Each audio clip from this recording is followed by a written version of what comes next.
अहमदनगरमधून एक धक्कादायक आणि दुर्दैवी बातमी समोर आली आहे। शहरातील मुकुंदनगर भागातील एका हौदात पडून अवघ्या 4 वर्षांच्या मुलाचा मृत्यू झाल्याची खळबळजनक घटना घडली आहे। त्या हौदाचे झाकण कुचकामी होते।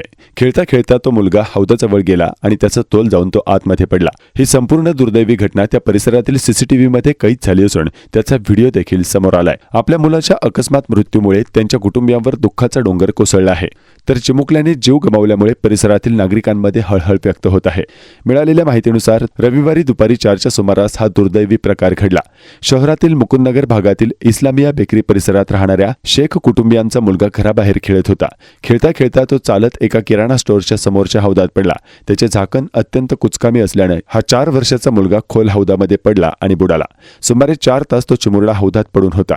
बचावासाठी त्याने मारलेल्या हाका कोणालाही ऐकू आल्या नाहीत।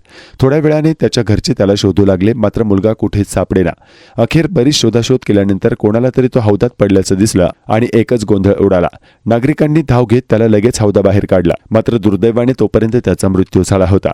5 तास तो त्याच हौदामध्ये होता आणि त्यामुळे त्याचा मृत्यू झाला।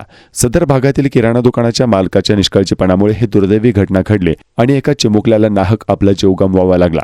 यापूर्वी अनेकांनी दुकानदाराला हौदाच्या झाकणाबद्दल तक्रार केली होती, पण त्याने त्याकडे लक्ष दिले नाही आणि हा दुर्दैवी प्रकार घडला। यामुळे परिसरातील नागरिक अतिशय संतापले असून त्यांनी आक्रमक भूमिका घेत त्या दुकानदाराच्या विरोधात कठोर कारवाई करण्याची मागणी केली आहे।